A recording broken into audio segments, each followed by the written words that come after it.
Welcome to my YouTube channel. आज मैं आपको क्लास 12 के लिए उर्दू ज़बान की तारीख बुक से सबक नंबर 4 को पढ़ाऊंगी। सभी बच्चे एक बात को ध्यान से सुनेंगे कि उर्दू ज़बान की तारीख बुक उन बच्चों को पढ़नी है जो बच्चे ख़याबान उर्दू की बुक को पढ़ रहे हैं। याद रहेगा कि उर्दू ज़बान की तारीख बुक यानी कि इस बुक को उन बच्चों को पढ़ना है जिन बच्चों के पास ख़याबान उर्दू वाली बुक है। तो अब बिना टाइम वेस्ट किए पढ़ना स्टार्ट करते हैं। सबक नंबर 4 का नाम है शुमाली हिंद में उर्दू शेर व अदब का आगाज़। यानी कि इस चैप्टर के अंदर आपको ये समझाया जाएगा कि शुमाली हिंद में उर्दू शायरी और अदब का आगाज़ किस किस तरीक़ों से हुआ और किन किन शायरों ने किया। तो इसके बच्चों दो पार्ट हैं। पहला है दबिस्तान दहली के शायर और दूसरा है दबिस्तान लखनऊ के शायर। तो सबसे पहले हम ये समझेंगे कि शुमाली हिंद में असल में स्टार्टिंग उर्दू शायरी की किस तरीके से हुई थी। इन दोनों ही टॉपिक्स को हम नेक्स्ट चैप्टर के अंदर पढ़ेंगे। पहले हम इसकी उर्दू शायरी के आगाज़ को स्टार्टिंग को समझेंगे। तो कहा जाता है कि शुमाली हिंदुस्तान में उर्दू शायरी की शुरुआत, उर्दू शायरी का आगाज़ 12वीं सदी में ख्वाजा मसूद साद सुलेमान से होता है। याद रखोगे कि शुमाली हिंदुस्तान में उर्दू शायरी की शुरुआत 12वीं सदी में ख्वाजा मसूद साद सुलेमान से होता है।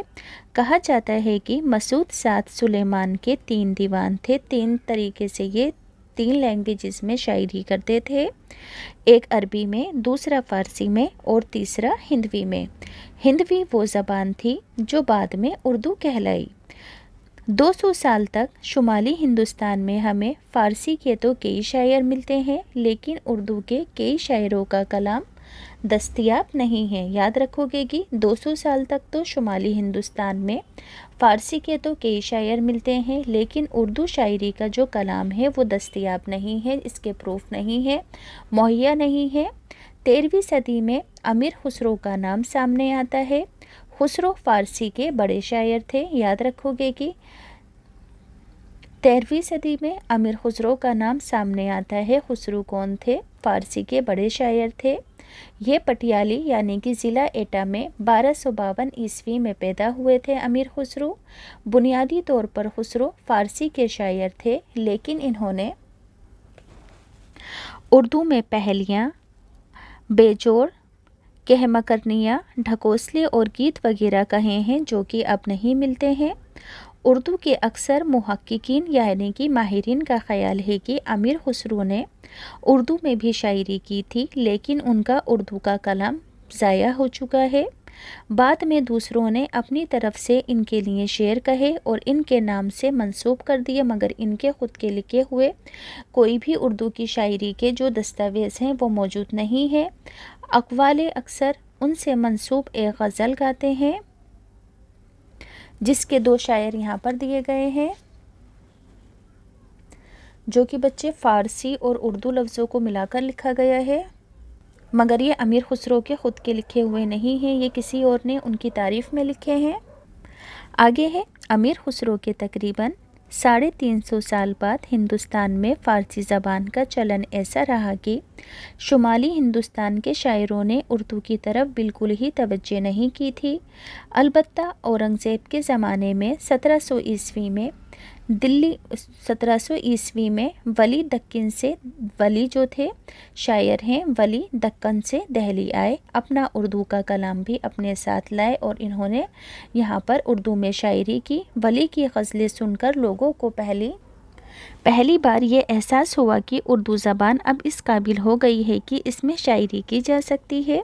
शुमाली हिंद में उर्दू शायरी का बाकायदगी से आगाज़ किस तरीके से हुआ था? तो वली के आने के बाद ही शुमाली हिंदुस्तान में उर्दू शायरी का आगाज़ हुआ था। इससे पहले शायरी यहाँ पर फ़ारसी में की जाती थी और उर्दू शायरी को इतनी अहमियत नहीं दी जाती थी।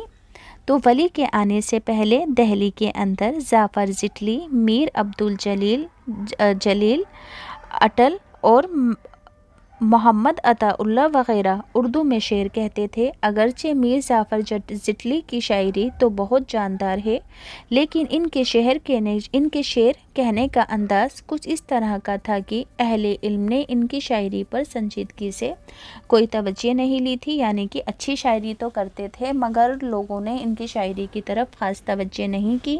شمالی ہندوستان میں اردو شاعری کے آغاز سے لے کر کافی بعد تک اچھی خاصی تعداد ان فارسی شاعروں کی تھی جنہوں نے اردو کی مقبولیت کو بڑھتے ہوئے دیکھ کر منہ کا مزہ بدلنے کے لیے اردو میں بھی شعر کہنے شروع کر دیے تھے۔ اس سے پہلے یہ لوگ فارسی میں شعر کہتے تھے۔